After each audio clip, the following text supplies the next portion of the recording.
ये बताएंगे कि क्या अरविंद केजरीवाल की गैर मौजूदगी में आम आदमी पार्टी अब अंदर से कमजोर हो रही है, अंदर से टूटती जा रही है। आज दिल्ली सरकार में समाज कल्याण मंत्री और आम आदमी पार्टी के दलित नेता राजकुमार आनंद ने अपने सभी पदों से इस्तीफा दे दिया और इस इस्तीफे के पीछे उन्होंने 4 बड़ी वजहें बताई हैं, 4 कारण बताए हैं। पहला, हाईकोर्ट के फैसले के बाद भी अरविंद केजरीवाल का मुख्यमंत्री के पद से इस्तीफा न देना। दूसरा, शराब घोटाले में खुद को बचाने के लिए आम आदमी पार्टी का गलत इस्तेमाल करना। तीसरा, दीवार पर डॉक्टर भीमराव अंबेडकर की तस्वीर लगाकर एक भी दलित नेता को राज्यसभा का सांसद न बनाना और दलित नेताओं का पार्टी में अपमान करना। और चौथा, भ्रष्टाचार के खिलाफ लड़ाई में आम आदमी पार्टी का अपने लक्ष्य से भटक जाना। ये 4 कारण इन्होंने बताए हैं और आज अरविंद केजरीवाल की ही सरकार में उन्हीं के एक मंत्री ने यह कहते हुए इस्तीफा दे दिया कि भ्रष्टाचार पर जो कुछ हो रहा है आम आदमी पार्टी में इस मुद्दे पर, उससे वो सहमत नहीं है। मैं राजनीति में जब आया था, जब अरविंद केजरीवाल जी ने कहा था कि राजनीति बदलेगी तो देश बदलेगा, लेकिन आज बड़े अफसोस के साथ कहना पड़ रहा है कि राजनीति तो नहीं बदली, लेकिन राजनेता बदल गए। आम आदमी पार्टी का जन्म ही भ्रष्टाचार के खिलाफ आंदोलन से हुआ था, लेकिन आज ये पार्टी खुद भ्रष्टाचार के दलदल में फंस चुकी है। मेरे लिए मंत्री पद पर रहकर इस सरकार में काम करना असहज हो गया है।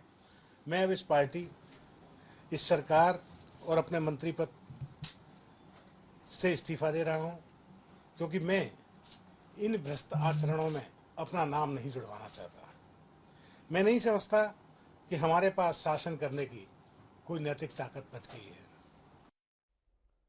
राजकुमार आनंद अरविंद केजरीवाल के सबसे पुराने साथियों और सहयोगियों में से एक हैं और वो तब से अरविंद केजरीवाल के साथ जुड़े हुए थे जब उन्होंने वर्ष 2011 में अन्ना आंदोलन में हिस्सा लिया था। समय का चक्र देखिए, अरविंद केजरीवाल की राजनीति में एंट्री ही भ्रष्टाचार के मुद्दे पर हुई थी और आज उन्हीं के साथ ही उसी भ्रष्टाचार के मुद्दे पर उनका साथ छोड़ रहे हैं। वर्ष 2012 में जब अरविंद केजरीवाल ने आम आदमी पार्टी का गठन किया, तब राजकुमार आनंद अपनी पत्नी वीना आनंद के साथ आम आदमी पार्टी में शामिल हुए थे और उनकी पत्नी ने वर्ष 2013 में उसी सीट से विधानसभा का चुनाव जीता था, जिस सीट से आजकल राजकुमार आनंद विधायक हैं। राजकुमार आनंद पर अरविंद केजरीवाल को इतना भरोसा था कि जब वर्ष 2022 में अरविंद केजरीवाल ने अपने पूर्व मंत्री राजेंद्र पाल गौतम का इस्तीफा लिया, तो उन्होंने उनके स्थान पर राजकुमार आनंद को ही मंत्री बनाने का फैसला किया और उन्हें एक नहीं बल्कि 7 मंत्रालय और विभागों की जिम्मेदारी सौंप दी, जिससे आप समझ सकते हैं कि अरविंद केजरीवाल और राजकुमार आनंद के बीच कितने मजबूत रिश्ते रहे होंगे। लेकिन आज वही राजकुमार आनंद कहते हैं कि वो अपने जमीर को मारकर केजरीवाल की सरकार और उनकी पार्टी में अब और ज्यादा नहीं रह सकते। हालांकि यहां एक तथ्य यह भी है कि राजकुमार आनंद ने दूसरी बार आम आदमी पार्टी से इस्तीफा दिया है और इससे पहले वो वर्ष 2015 में भी पार्टी छोड़कर चले गए थे और फिर वर्ष 2019 में उन्हें दोबारा आम आदमी पार्टी में शामिल करा लिया गया था। अब इस सवाल पर आते हैं कि क्या इस इस्तीफे के पीछे कोई और वजह भी हो सकती है। आज से 5 महीने पहले नवंबर 2023 में ईडी ने राजकुमार आनंद के ठिकानों पर भी छापा मारा था और यह बताया था कि राजकुमार आनंद पर 7 करोड़ रुपए से ज्यादा की मनी लॉन्ड्रिंग और हवाला के लेन देन के संगीन आरोप हैं। यानी इन पर खुद पर ही भ्रष्टाचार के आरोप हैं। ईडी की उस कार्रवाई के बाद खुद राजकुमार आनंद ने कहा था कि बीजेपी आम आदमी पार्टी को खत्म करना चाहती है, इसलिए वो ईडी की मदद से उसके नेताओं पर कार्रवाई करवा रही है। लेकिन बाद में जब ईडी ने यह बताया कि डायरेक्टरेट ऑफ रेवेन्यू इंटेलिजेंस ने राजकुमार आनंद के खिलाफ चार्जशीट दाखिल कर दी है और इसी चार्जशीट के आधार पर ईडी ने उनके खिलाफ मनी लॉन्ड्रिंग का केस दर्ज किया है, तो राजकुमार आनंद की मुश्किलें बहुत बढ़ गई थी। और बड़ी बात यह है कि जब ईडी इस मामले में उनके खिलाफ इस समय जांच कर रहा था, तब उन्होंने इस सब के बीच दिल्ली सरकार और आम आदमी पार्टी से इस्तीफा दे दिया और अब उनकी अचानक से केजरीवाल से नाराजगी हो गई। इससे भी बड़ी बात यह है कि इस्तीफा देने से सिर्फ 2 घंटे पहले यही राजकुमार आनंद सोशल मीडिया पर लिख रहे थे, कितनी हास्यास्पद बात है कि एक चुने हुए मुख्यमंत्री और सांसद को मुलाकात के लिए टोकन नंबर दिया जाता है और मुलाकात को रद्द कर दिया जाता है। तिहाड़ जेल के अधिकारी मोदी सरकार के दबाव में काम कर रहे हैं। अपने इस्तीफे से 2 घंटा पहले उन्होंने ये लिखा। राजकुमार आनंद 2 घंटे पहले ये बात कर रहे थे और फिर उन्होंने अरविंद केजरीवाल पर ही सवाल उठाते हुए सरकार और पार्टी से इस्तीफा दे दिया। और इसीलिए अब आम आदमी पार्टी कह रही है कि इस इस्तीफे के पीछे ईडी और बीजेपी का हाथ है। मैं मानता हूं एक परिवार चलाने वाला आदमी, बच्चे हैं, परिवार है, इज्जत है, रिश्तेदार हैं, ऐसे में ईडी पकड़ के ले जाएगी, तिहाड़ में सालों सड़ाया जाएगा, ये सुन के वो डर गए। यही है राजकुमार आनंद, जिनके यहां 23 घंटे तक ईडी का छापा पड़ा था। 23 घंटे तक ईडी का छापा पड़ा था। पूरी की पूरी भारतीय जनता पार्टी ऊपर से लेकर नीचे तक चिल्ला चिल्ला कर कह रही थी राजकुमार आनंद भ्रष्ट है, राजकुमार आनंद भ्रष्ट है। बस देखना आपको यह है बीजेपी का चाल चरित्र और चेहरा आज से लेकर कल तक, या हो सकता है जल्दी ही आपको दिखाई पड़ जाए, वो व्यक्ति जिसके लिए खुद भाजपाई नड्डा से लेके अमित शाह से लेके मोदी तक सारे लोग कह रहे थे कि ये भ्रष्ट है, भ्रष्ट है, कल उसको माला पहनाते हुए शामिल करते हैं कि नहीं, ये पूरी दुनिया देख लेगी। अब आज सवाल सिर्फ इस इस्तीफे को लेकर नहीं है, बल्कि आज बड़ा सवाल यह है कि क्या अरविंद केजरीवाल की गिरफ्तारी के मुद्दे पर आम आदमी पार्टी में बगावत शुरू हो गई है? क्या कुछ मतभेद शुरू हो गए हैं? देखिए, जो तिहाड़ जेल का नया मेडिकल बुलेटिन आया है केजरीवाल की सेहत को लेकर, वो कहता है कि जब से वो जेल में गए हैं तब से अरविंद केजरीवाल का वजन कम नहीं बल्कि 1 किलो ज्यादा बढ़ चुका है। लेकिन ऐसा लगता है कि जेल के बाहर कुछ ऐसा हो रहा है जिसकी वजह से उनका राजनीतिक वजन कम हो सकता है। 21 मार्च को जब ईडी ने केजरीवाल को गिरफ्तार किया था, तब आम आदमी पार्टी के नेताओं ने सोशल मीडिया पर अपनी प्रोफाइल पिक्चर को बदल लिया था, यानी जिसे आप डीपी कहते हैं, डीपी को बदल लिया था, जिसमें केजरीवाल सलाखों के पीछे दिखाई दे रहे हैं। और ये जो तस्वीर आपको दिख रही है, ये पार्टी ने एक बना कर दी है, जो पार्टी के सारे कम्युनिकेशन में, हर जगह, हर पोस्टर पर, हर तस्वीर में कहा गया कि यही तस्वीर लगेगी। और ये तस्वीर क्या कहती है? सलाखों के पीछे अरविंद केजरीवाल हैं, लिखा है मोदी का सबसे बड़ा डर केजरीवाल। और आम आदमी पार्टी अब हर जगह इसी तस्वीर को इस्तेमाल कर रही है।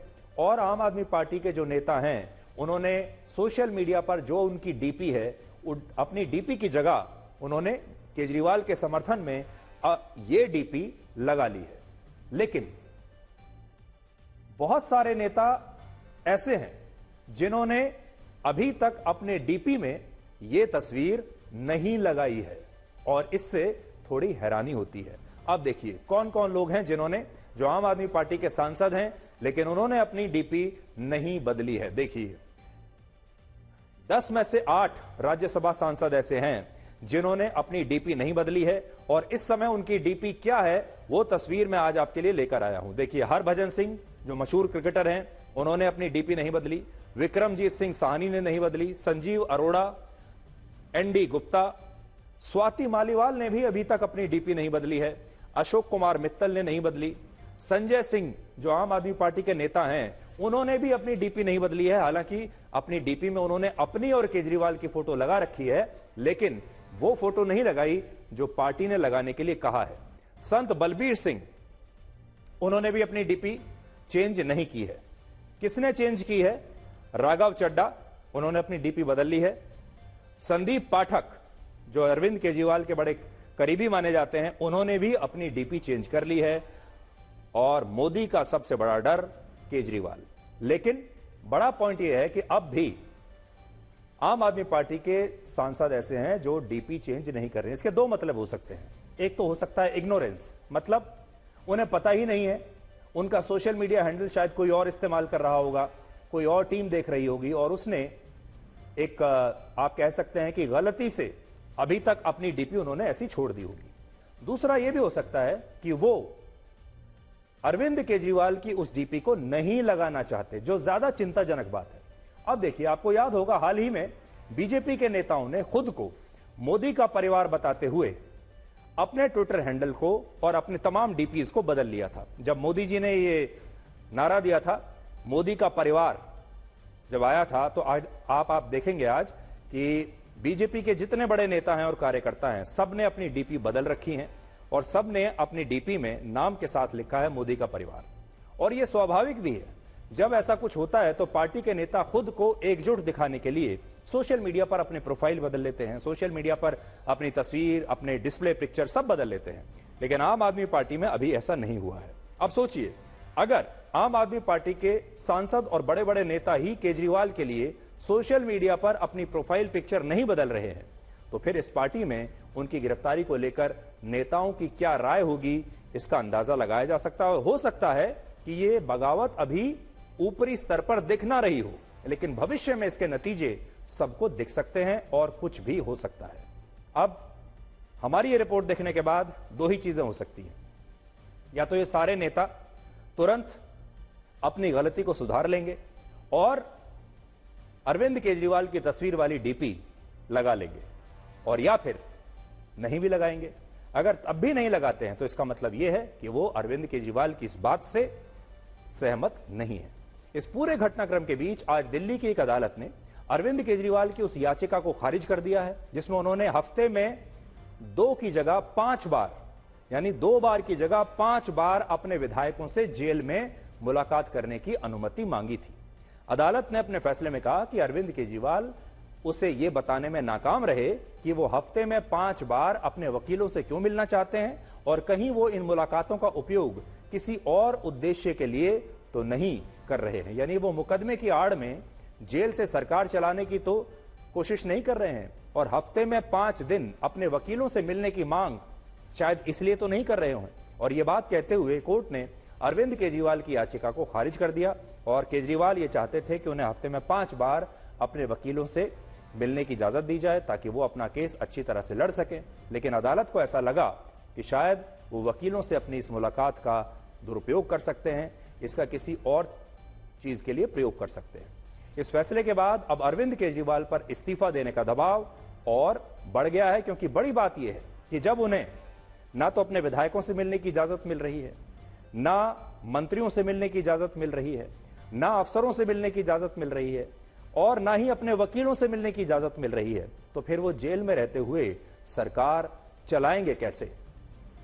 इसके अलावा आज तिहाड़ जेल के प्रशासन ने नियमों का हवाला देते हुए संजय सिंह और पंजाब के मुख्यमंत्री भगवंत सिंह मान को अरविंद केजरीवाल से जेल में मिलने की इजाजत नहीं दी, जिसके बाद संजय सिंह ने कहा कि क्या बीजेपी दिल्ली की तिहाड़ जेल को हिटलर के गैस चेंबर में तब्दील करना चाहती है।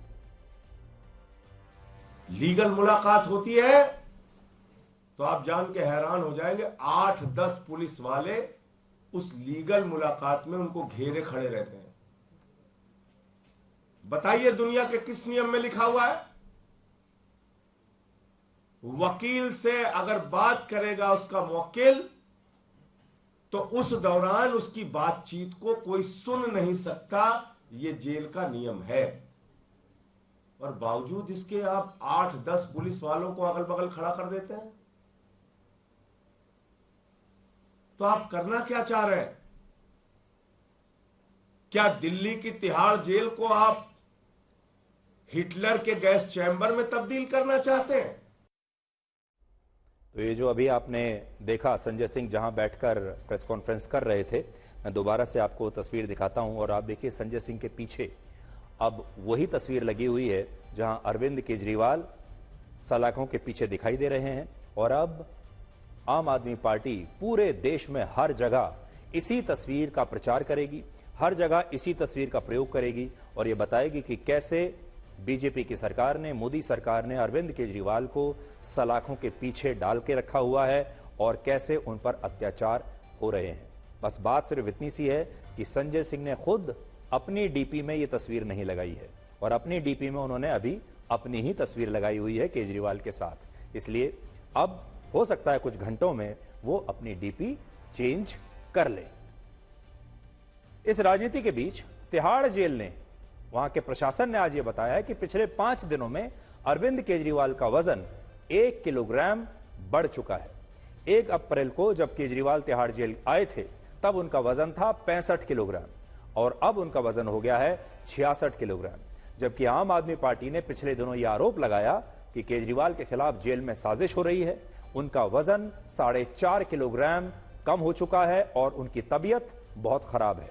लेकिन जो आज जेल के प्रशासन ने बताया है वो ये कि अब उनका वजन 1 किलो और बढ़ गया है। अब हम समाजवादी पार्टी के घोषणा पत्र का एक ब्लैक एंड व्हाइट विश्लेषण करेंगे और आज ये घोषणा पत्र मैं अपने साथ लेकर आया हूं। जनता का मांग पत्र, हमारा अधिकार। अखिलेश यादव की फोटो लगी है, ऊपर साइकिल बनी हुई है। इस मैनिफेस्टो को आप 3 पॉइंट्स में पहले समझिए कि इसमें है क्या। पहला, इस घोषणा पत्र में कुल 58 चुनावी वादे किए गए हैं, लेकिन इनमें एक भी वादा मुसलमानों के लिए नहीं है। दूसरा, यह घोषणा पत्र मुफ्त की रेवड़ियों से भरा पड़ा है और इसमें आटा से लेकर डाटा तक, पैसे से लेकर पेंशन तक बहुत कुछ लोगों को घर बैठे मुफ्त में देने का वादा किया है। आप घर पर रहिए, कुछ करने की जरूरत नहीं है, पैसा भी मिलेगा, पेंशन भी मिलेगी, आटा भी मिलेगा, डाटा भी मिलेगा। तीसरा, यह घोषणा पत्र उस लच्छेदार भाषण की तरह है जिसमें बड़ी बड़ी बातें तो हैं लेकिन उन्हें लागू कैसे किया जाएगा उसका रोड मैप नहीं है। उदाहरण के लिए समाजवादी पार्टी ने वादा किया है कि वो आर्टिफिशियल इंटेलिजेंस के क्षेत्र में भारत को बहुत आगे लेकर जाएगी, लेकिन कैसे आगे लेकर जाएगी यह कहीं नहीं लिखा। एक लाइन में इस पूरे मुद्दे को निपटा दिया। सबसे बड़ी बात यह कि अखिलेश यादव ने इस घोषणा पत्र को दलित, पिछड़ों, अल्पसंख्यकों और महिलाओं का घोषणा पत्र बताया है। लेकिन नोट करने वाली बात यह है कि इसमें दलित, पिछड़ों और महिलाओं के लिए तो काफी घोषणाएं हैं, लेकिन अल्पसंख्यकों और खास तौर पर मुसलमानों के लिए समाजवादी पार्टी ने एक भी घोषणा इसमें नहीं की है और यह बात काफी हैरान करने वाली है। उत्तर प्रदेश में समाजवादी पार्टी को मुसलमानों की सबसे बड़ी पार्टी माना जाता है और हम नहीं, आंकड़े कहते हैं। वर्ष 2022 के विधानसभा चुनाव में उत्तर प्रदेश के 65% मुसलमानों ने समाजवादी पार्टी को अपना वोट दिया था। वर्ष 2019 के लोकसभा चुनाव में भी समाजवादी पार्टी और बहुजन समाज पार्टी के गठबंधन को मुसलमानों के 70% वोट मिले थे, यानी मुसलमानों की पहली पसंद है। इसीलिए आज बहुत सारे लोग ये समझ नहीं पा रहे कि जो अखिलेश यादव मुसलमानों को खुश करने के लिए इफ्तार पार्टियों में जाते हैं, रामलला की प्राण प्रतिष्ठा के कार्यक्रम का बहिष्कार करते हैं, मुख्तार अंसारी के घर जाकर उसकी मौत पर दुख जताते हैं, वही अखिलेश यादव अपनी पार्टी के घोषणा पत्र में मुसलमानों के लिए एक भी वादा क्यों नहीं करते। इसका जवाब ढूंढने के लिए आज हमने समाजवादी पार्टी के पिछले 2 चुनावों के घोषणा पत्र भी पढ़े, जिनमें हमें यह पता चला कि जब से उत्तर प्रदेश में बीजेपी ने हिंदुत्व के मुद्दे पर लोगों को एकजुट किया है, तब से समाजवादी पार्टी अपने घोषणा पत्र में मुसलमानों के लिए कोई वादा नहीं करती। इसलिए पहली बार नहीं है, इससे पहले भी उन्होंने कोई वादा नहीं किया था मुसलमानों के लिए और यह बात शायद मुसलमान खुद भी नहीं जानते होंगे। वर्ष 2019 के घोषणा पत्र में उसने मुसलमानों के लिए कोई वादा नहीं किया था, यानी सिर्फ इस लोकसभा में नहीं, पिछले लोकसभा से पहले भी समाजवादी पार्टी ने मुसलमानों के लिए कोई वादा नहीं किया। हालांकि जब वर्ष 2014 के लोकसभा चुनाव हो रहे थे और किसी को यह अंदाजा नहीं था कि बीजेपी उत्तर प्रदेश की 80 में से 72 सीटें जीत सकती है, तब समाजवादी पार्टी ने अपने घोषणा पत्र में मुसलमानों के लिए बड़े बड़े वादे किए थे और कहा था कि वो मुसलमानों को उनकी आबादी के हिसाब से आरक्षण देगी और आतंकवाद के आरोप में जेलों में बंद निर्दोष मुस्लिम युवकों को रिहा कराएगी। और यहां बात सिर्फ 2014 के घोषणा पत्र की नहीं है। 2014 से पहले 2009 में, 2004 में और 1999 के लोकसभा चुनाव में भी समाजवादी पार्टी ने मुसलमानों से कई बड़े बड़े वादे किए, लेकिन जब से उत्तर प्रदेश में बीजेपी ने हिंदुत्व के मुद्दे पर तमाम हिंदुओं को जातियों से ऊपर उठाकर एकजुट किया है, तब से समाजवादी पार्टी लोकसभा चुनावों में मुसलमानों के लिए कोई वादा नहीं करती और इस बार भी उसने यही किया है।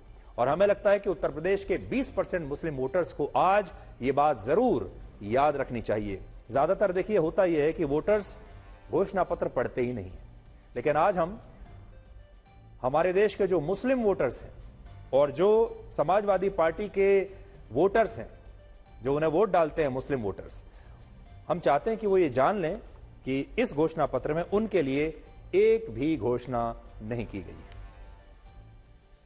इस जनता के मांग पत्र में रोटी का अधिकार, महंगाई से निजात पाने का अधिकार, गरीबी से बाहर निकालने का अधिकार, सुरक्षित वातावरण में जीने का अधिकार, जातिवादी टिप्पणी से मुक्ति का अधिकार। बीजेपी की झूठी बातें, वादे झूठे रहे हैं अभी तक।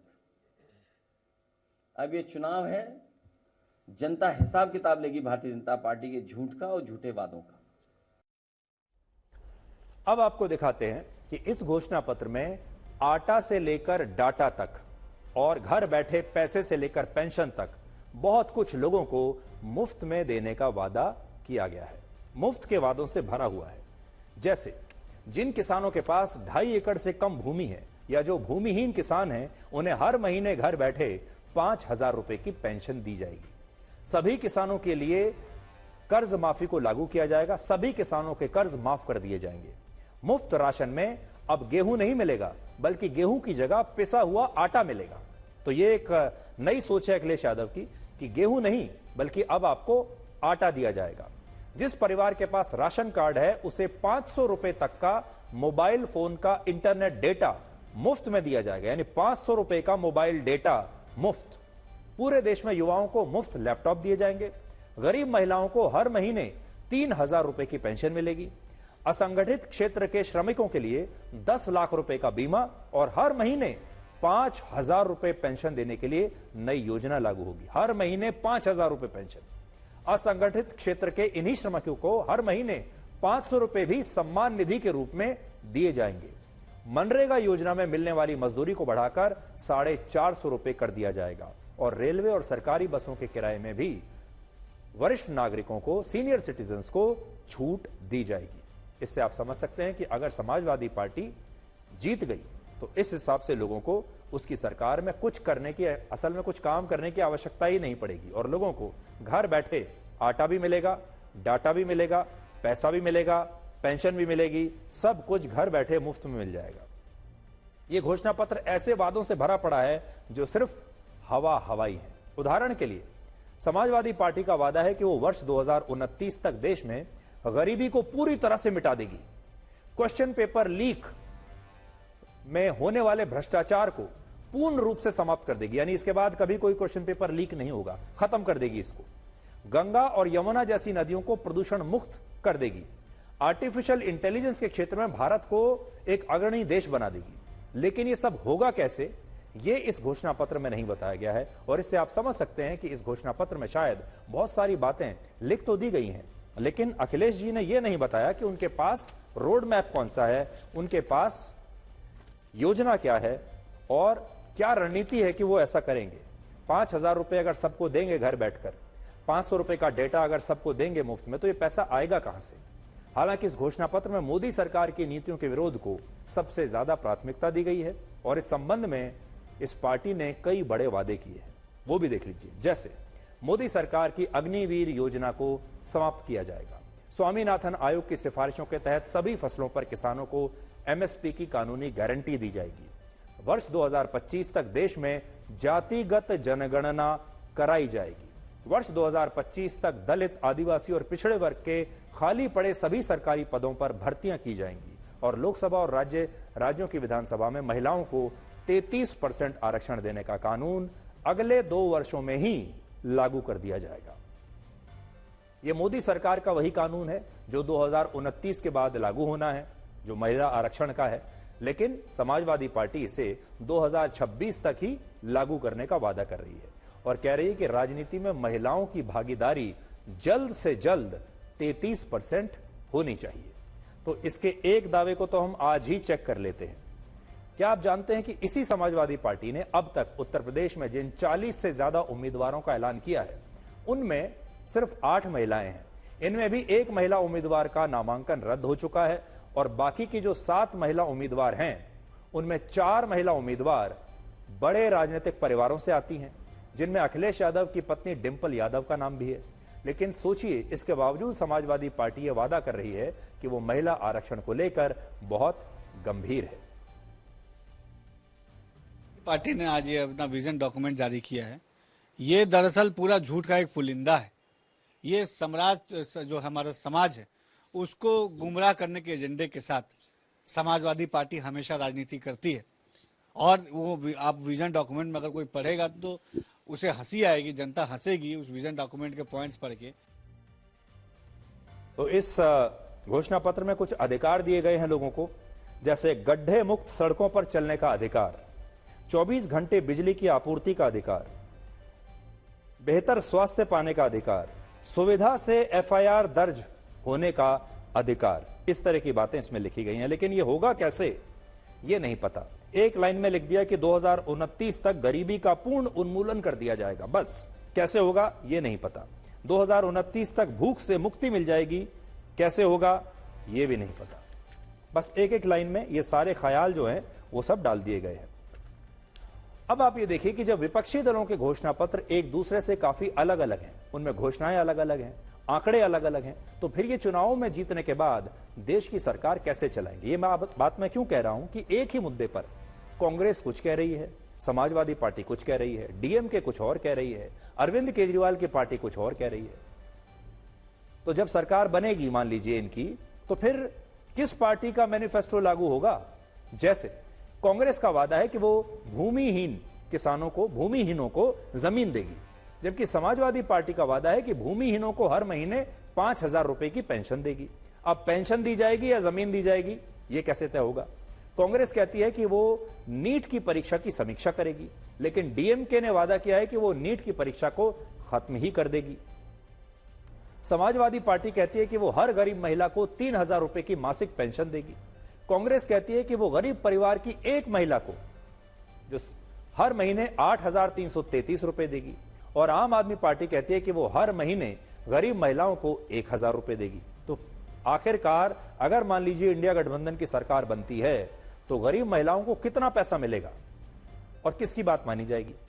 इसी तरह समाजवादी पार्टी कहती है कि वो मनरेगा योजना में प्रतिदिन मजदूरों को बढ़ाकर 450 रुपए दे देगी, लेकिन कांग्रेस कहती है कि वो इसे 400 रुपए ही करेगी। आम आदमी पार्टी देश में गरीबों को मुफ्त बिजली देने का वादा करती है पूरे देश में। समाजवादी पार्टी कहती है कि वो सिर्फ बिजली देगी, मुफ्त बिजली का वो वादा नहीं करती। तो अब सिर्फ बिजली दी जाएगी या मुफ्त बिजली दी जाएगी। कांग्रेस कहती है कि वो देश भर में 25 लाख रुपए तक का निःशुल्क इलाज के लिए कैशलेस बीमा योजना को लागू करेगी, लेकिन आम आदमी पार्टी कहती है कि वो देश भर में मोहल्ला क्लिनिक्स खुलवाएगी और सबको मुफ्त इलाज उपलब्ध करवाएगी जिसमें कोई सीमा नहीं होगी। इसी तरह डीएमके ने वादा किया है कि वो सीएए कानून को समाप्त कर देगी, लेकिन कांग्रेस, आम आदमी पार्टी और समाजवादी पार्टी के घोषणा पत्र में सीएए पर कोई वादा नहीं किया गया है। और आज ही समाजवादी पार्टी ने यह वादा किया है कि वो ओल्ड पेंशन स्कीम को देश में फिर से लागू करेगी, जबकि कांग्रेस ने अपने घोषणा पत्र में ओल्ड पेंशन स्कीम के वादे को शामिल ही नहीं किया है।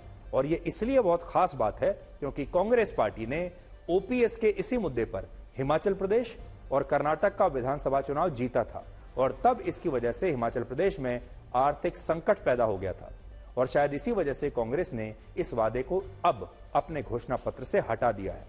लेकिन अब उसकी सहयोगी पार्टी समाजवादी पार्टी ने चुनाव जीतने पर इसे फिर से देश में लागू करने का वादा कर दिया है। इसलिए सोचिए, अगर ये विपक्षी दल चुनाव जीत भी गए तो फिर ये सरकार कैसे चलाएंगे और उस सरकार की नीति कैसे तय होगी। अब आप कांग्रेस के वरिष्ठ नेता पी चिदम्बरम का यह बयान सुनिए, जिन्होंने यह बताया है कि उनके घोषणा पत्र में ओल्ड पेंशन स्कीम का वादा क्यों नहीं है।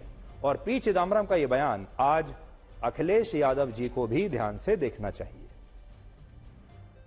The government has appointed a committee headed by the Finance Secretary to review the NPS and the demand for OPS and to find a way in which the objectives of OPS can be financed by a funded pension scheme.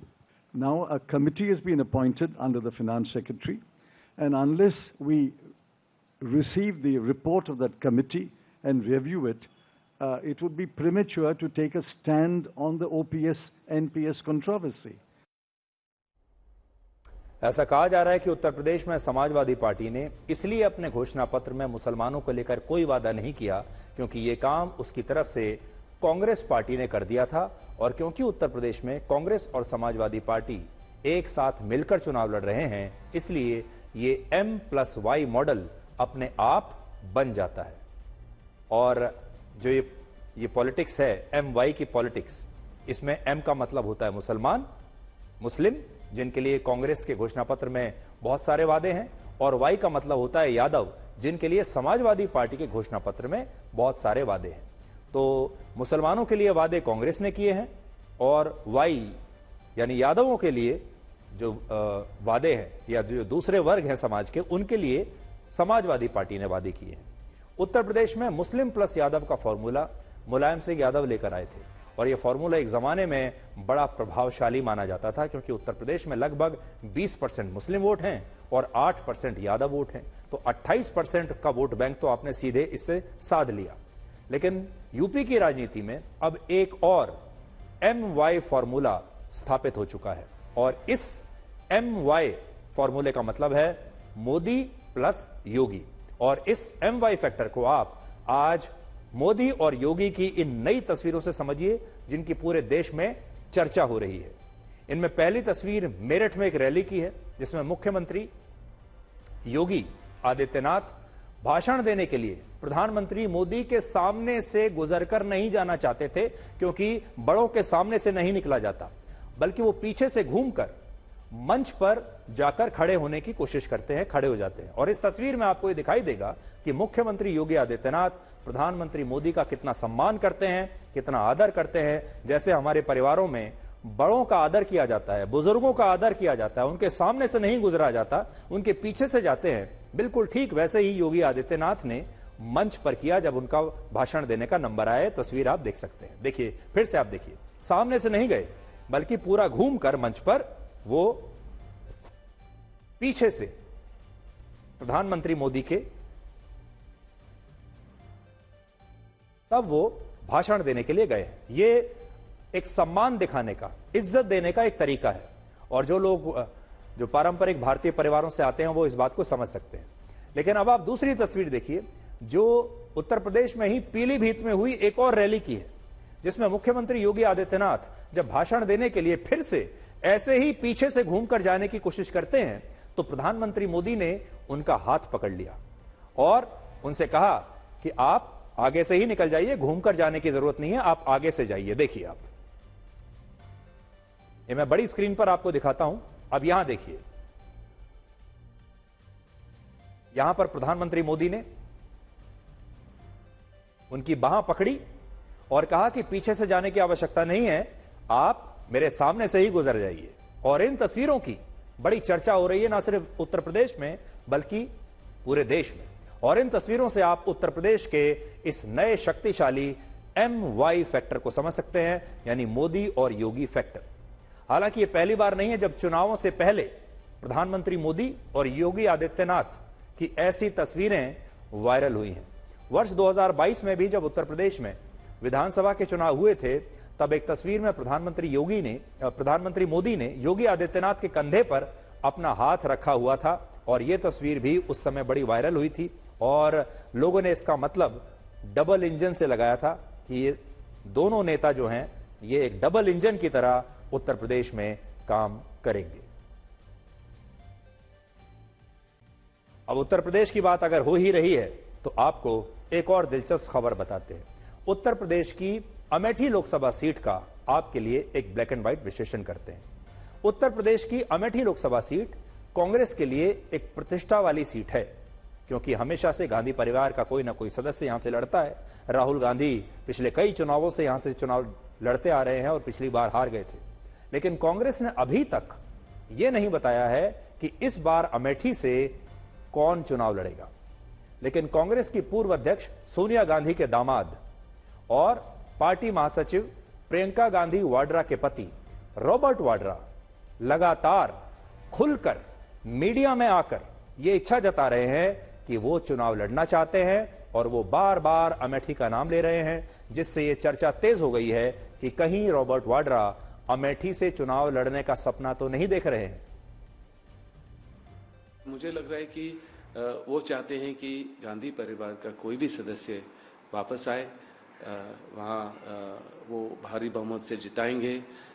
यहाँ तक कि वो मेरे से भी प्रेरणा करते हैं और आशा करते हैं कि मैं वहाँ अपना पहला कदम अगर राजनीति में रखता हूँ और सांसद बनने की सोचता हूँ तो मैं अमेठी को ही रिप्रेजेंट करूँ। इस बार लोग बड़े हैरान हैं कि रॉबर्ट वाड्रा खुलकर, वो मतलब जरा भी शर्मा नहीं रहे हैं, खुलकर कह रहे हैं कि मैं भी गांधी परिवार का सदस्य हूं, गांधी परिवार अमेठी से चुनाव लड़ता आ रहा है। और वो ये भी कह रहे हैं कि अब अमेठी के लोग ये चाहते हैं कि मैं वहां से राजनीति में अपना पहला कदम रखूं, और खुलकर ये बात कह रहे हैं। उन्हें कोई संकोच इस बार नहीं हो रहा। हालांकि आपने देखा होगा इससे पहले भी जब जब चुनाव आते हैं रॉबर्ट वाड्रा ये कोशिश करते हैं कि किसी तरह उन्हें भी टिकट मिल जाए, और इससे पहले भी वो इशारे जरूर दिया करते थे कि उनकी राजनीति में दिलचस्पी है, वो चुनाव लड़ना चाहते हैं, वो सार्वजनिक जीवन में आना चाहते हैं। लेकिन इससे पहले किसी ने उन्हें गंभीरता से नहीं लिया और ना ही किसी ने उन्हें डायरेक्टली ऑफर दिया कि आप चुनाव लड़ लीजिए। लेकिन पहले वो सिर्फ इशारा भर किया करते थे। इस बार रॉबर्ट वाड्रा खुलकर कह रहे हैं कि भाई मुझे चुनाव लड़ना है, और उन्हें चुनाव लड़ने की बड़ी तीव्र इच्छा है। लेकिन कांग्रेस में इसे लेकर बिल्कुल खामोशी है, और अमेठी से कांग्रेस का उम्मीदवार कौन होगा इसे लेकर अब भी सस्पेंस बना हुआ है। इससे भी बड़ा सस्पेंस यह है कि रॉबर्ट वाड्रा चुनाव लड़ने के बारे में खुलकर बयान दे रहे हैं। तो क्या इसका मतलब यह है कि उन्होंने इसके बारे में गांधी परिवार के अंदर इस बारे में चर्चा की है, या वो अकेले ही अपने मन से अमेठी की लोकसभा सीट के लिए दावा कर रहे हैं? तो बड़ी बात यह है कि अगर इतना खुलकर वो बात कर रहे हैं तो क्या उन्होंने गांधी परिवार के अंदर इसके बारे में कोई चर्चा की है? क्या उन्होंने सोनिया गांधी से चर्चा की है? क्या उन्होंने राहुल गांधी से इस बारे में चर्चा की है? और अपनी पत्नी प्रियंका गांधी वाड्रा से इस बारे में चर्चा की है? क्योंकि उनकी पत्नी भी कांग्रेस में एक तो गांधी परिवार की सदस्य हैं और वो खुद भी महासचिव हैं पार्टी की। वो फैसला लेने में सक्षम है कि रॉबर्ट वाड्रा को टिकट देनी है या नहीं देनी। और वो ये भी कह रहे हैं कि उन्हें दूसरी पार्टियों से भी चुनाव लड़ने के लिए ऑफर मिल रहे हैं, और दूसरी पार्टियों के नेता उनसे कह रहे हैं कि वो कांग्रेस में अपना समय नष्ट कर रहे हैं। तो देखिए ये भी कितनी बड़ी बात। गांधी परिवार के जो दामाद हैं वो कह रहे हैं कि उन्हें दूसरी पार्टियां कह रही हैं कि वो चुनाव लड़ लें। मैं इतने समय से काफी लोगों से मिलता हूं, और उसमें अलग अलग सांसद होते हैं दूसरी पार्टियों से, तो वहां से जब मैं मिलता हूं तो उनसे प्रेम से भी वो मेरे से बोलते हैं कि आप हमारी पार्टी से आ जाइए, और इतना समय क्यों लगा रहे हैं, आपको हम ही आगे भारी बहुमत से जिताएंगे। और तो खाली ये नहीं है कि अलग अलग क्षेत्र से, अलग अलग जगहों से भारत में, देश में मतलब कि मेरे लिए पुकार आ रही है, वो अलग अलग पार्टियों से भी आ रही है कि आप हमारे तरफ से आ जाइए और हम जरूर आपको सपोर्ट करेंगे। क्योंकि मेरे दोस्ती हर अब पार्टी लाइन्स काफी लोगों से है जो देखते हैं कि मेरी मेहनत को समझते हैं। तो देखिए रॉबर्ट वाड्रा कांग्रेस को और गांधी परिवार को खुलकर एक तरीके से एक चेतावनी, प्यार भरी चेतावनी भी दे रहे हैं कि अगर आपने मुझे टिकट नहीं दिया तो मेरे पास ऑफर्स की कमी नहीं है, और बहुत सारी पार्टियां लाइन में लगी हुई हैं मुझे टिकट देने के लिए, और अगर आपने मुझे टिकट नहीं दिया तो मैं किसी दूसरी पार्टी से टिकट लेकर चुनाव लड़ लूंगा और मैं जीत भी जाऊंगा। अब रॉबर्ट वाड्रा गांधी परिवार के सदस्य तो जरूर हैं, लेकिन उनकी छवि थोड़ी अलग है, और वो राजनेता नहीं बल्कि एक रईस कारोबारी है जो तड़क भड़क वाली बड़ी फ्लैम्बॉयंट जिंदगी वो जीते हैं। और उनके इस तरह के जो वीडियोस हैं जिसमें कभी वो जिम में नजर आते हैं, कभी महंगी मोटर बाइक्स पर वो नजर आते हैं, कभी महंगी गाड़ियों में नजर आते हैं, तो वो अपने इस तरह के जो लाइफस्टाइल के लिए मशहूर हैं, जाने जाते हैं, और लोग उन्हें एक अमीर और स्टाइलिश बिजनेसमैन की तरह देखते हैं जो बहुत स्टाइलिश है। इसलिए जब उनके चुनाव लड़ने को लेकर कांग्रेस कोई प्रतिक्रिया नहीं दे रही है तो इसके बाद अब ये चर्चाएं हो रही हैं कि कांग्रेस उन्हें चुनाव में उतारने को लेकर शायद सहज नहीं है, और इसकी भी दो बड़ी वजहें हैं। पहला, रॉबर्ट वाड्रा अगर राजनीति में आएंगे तो इससे कांग्रेस के ऊपर परिवारवाद का एक आरोप और लग जाएगा, और दूसरा यह कि रॉबर्ट वाड्रा के ऊपर हरियाणा और राजस्थान में जमीन घोटाले के आरोप हैं, और अगर रॉबर्ट वाड्रा चुनाव लड़ते हैं तो उनके विरोधी भ्रष्टाचार को लेकर भी एक बड़ा मुद्दा उनके खिलाफ, गांधी परिवार के खिलाफ और कांग्रेस के खिलाफ बनाएंगे। रॉबर्ट वाड्रा के खिलाफ कई मामलों में इस समय जांच चल रही है, और एक बड़ा मामला हरियाणा में जमीन घोटाले का है, जिसमें यह आरोप है कि उनकी कंपनी स्काईलाइट हॉस्पिटैलिटी ने गुड़गांव में 3.5 एकड़ की जमीन 7.5 करोड़ रुपए में खरीदी और इसके कुछ ही समय बाद उन्होंने एक आवासीय परियोजना का लाइसेंस ले लिया और इसके तुरंत बाद उन्होंने यही जमीन रियलिटी एस्टेट की एक बड़ी कंपनी डीएलएफ को 58 करोड़ रुपए में बेच दी और सिर्फ 4 महीने में 700% का मुनाफा कमा लिया। और आरोप है कि तब हरियाणा में भूपेंद्र हुड्डा की कांग्रेस की सरकार थी, जिसकी वजह से उन्हें यह डील करने में आसानी हुई। और राजस्थान के बीकानेर में भी रॉबर्ट वाड्रा की इसी कंपनी पर इसी तरह के जमीन घोटाले के आरोप लगे हैं और वहां इस कंपनी ने वो जमीन खरीदी जिस पर गरीबों को बसाया जाना था और वहां ईडी ने मनी लॉन्ड्रिंग का भी एक मामला उन पर दर्ज किया है। उन पर यह भी आरोप है कि उनके सहयोगियों ने मनी लॉन्ड्रिंग के पैसे से लंदन और यूएई में फ्लैट्स खरीदे और ईडी ने इस मामले में भी वर्ष 2019 में उनसे लंबी पूछताछ की थी। रॉबर्ट वाड्रा पर वर्ष 2009 में यूपीए की सरकार के दौरान एक पेट्रोलियम डील के लिए भी रिश्वत लेने का आरोप लग चुका है और सीबीआई ने वर्ष 2017 में राजस्थान में उनकी कंपनी के खिलाफ फ्रॉड का मामला भी दर्ज किया था। इसलिए अब बड़ा सवाल यह है कि क्या कांग्रेस अमेठी की सीट पर रॉबर्ट वाड्रा को टिकट देने का फैसला करेगी, जहां से पिछले चुनाव में स्मृति ईरानी ने राहुल गांधी को हराकर गांधी परिवार के दबदबे का अंत कर दिया था। तो एक बड़ी जो बात है वो इस बार ये है। तो अमेठी सीट पर अभी भी लोगों की नजरें लगी हुई हैं और देखते हैं कि अमेठी सीट पर कोई गांधी परिवार का सदस्य ही चुनाव लड़ता है या कोई बाहरी व्यक्ति आता है। और गांधी परिवार का भी कौन सा व्यक्ति चुनाव लड़ेगा? प्रियंका गांधी वाड्रा भी लड़ सकती हैं, उनके भाई राहुल गांधी भी लड़ सकते हैं और प्रियंका गांधी वाड्रा के पति रॉबर्ट वाड्रा तो खुद ही कह रहे हैं कि वो भी चुनाव लड़ना चाहते हैं। अब हम आपको बताएंगे कि प्रधानमंत्री मोदी दक्षिण भारत की 130 लोकसभा सीटों को अनलॉक करने के लिए आजकल कितनी मेहनत और परिश्रम कर रहे हैं। लेकिन उससे पहले आप देखिए कि आज तमिलनाडु के वेल्लोर में प्रधानमंत्री मोदी ने कहा कि इस बार के चुनाव में तमिलनाडु की जनता सबको चौंकाने वाली है। जो लोग दिल्ली में बैठे हैं उनको शायद पता नहीं चलता होगा कि वेलूर की धरती, तमिलनाडु की धरती नया इतिहास बनाने जा रही है। ब्रिटिश रूल के खिलाफ इस धरती पर बहुत बड़ी क्रांति हुई थी और वही वेलूर फोर्ट और वेलूर की धरती एक बार फिर हिस्ट्री बनते देख रही है। बीजेपी और एनडीए को तमिलनाडु में अपार जन समर्थन मिल रहा है। पूरा तमिलनाडु कह रहा है एक बार फिर। अब आप ये देखें कि अगर बीजेपी को चुनाव में 370 का आंकड़ा छूना है तो इसके लिए उसे दक्षिण भारत के राज्यों को, वहां की सीटों को अनलॉक करना ही पड़ेगा। दक्षिण भारत में 5 बड़े राज्य हैं जहां लोकसभा की 24% यानी कुल 129 सीटें हैं। इनमें कर्नाटक में 28, केरल में 20, तमिलनाडु में 39, तेलंगाना में 17 और आंध्र प्रदेश में 25 सीटें।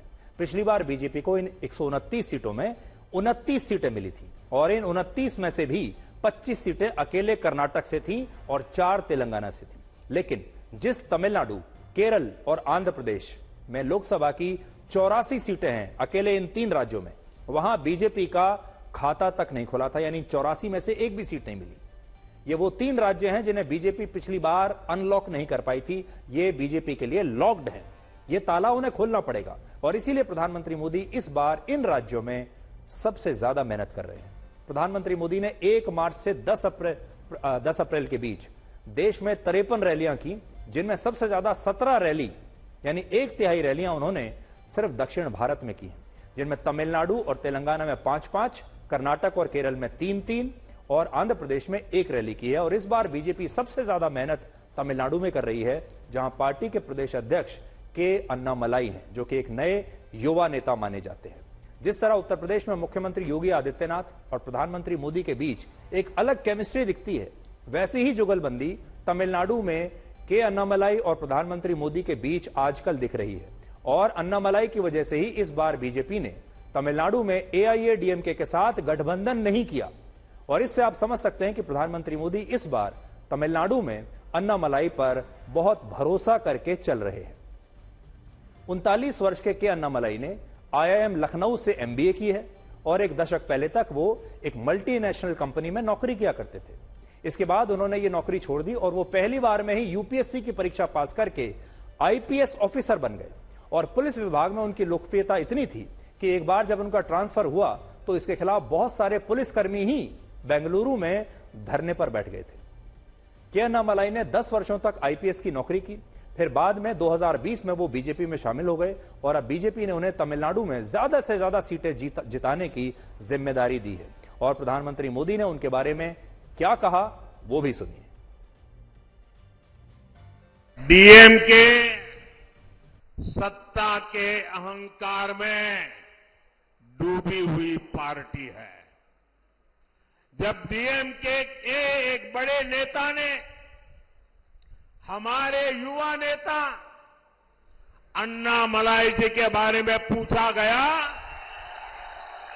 तो डीएमके नेता ने अहंकार में कहा, कौन है वो Annamalai? Who is that? Who is that? और अपमानजनक शब्दों का इस्तेमाल किया। यह अहंकार तमिलनाडु के महान कल्चर के खिलाफ है। यह अहंकार तमिलनाडु के लोगों की कभी पसंद नहीं आएगा।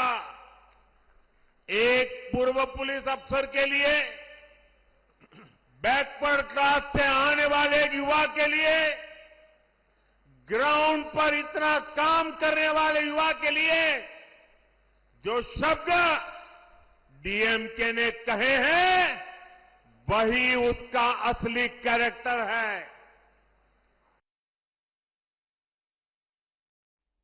और जल्दी से मैं आपको दिखा देता हूं नक्शे पर वो 3 राज्य कौन से हैं जहां पर बीजेपी को ये सीटें अनलॉक करनी ही पड़ेंगी। देखिए, क्या साउथ में इस बार लोग सरप्राइज करेंगे? और देखिए, आंध्र प्रदेश, तमिलनाडु और केरल, ये 3 जगहें हैं जहां बीजेपी ये उम्मीद कर रही है कि लोग इस बार हैरान कर देंगे वहां की रीजनल पार्टीज को। हिंदू नववर्ष के बारे में बताते हैं। कल कई लोगों के फोन, आपके फोन पर बहुत सारे लोगों की शुभकामनाएं आई होंगी, बहुत सारे संदेश आए होंगे, लेकिन बहुत सारे लोगों को यह पता नहीं होगा कि हिंदू वर्ष क्या होता है, क्योंकि ज्यादातर लोग यही मानते हैं कि नया साल 1 जनवरी को शुरू होता है। लेकिन हिंदू परंपरा में वर्ष की गणना अलग तरीके से होती है और यह खगोलीय गणना पर आधारित होती है।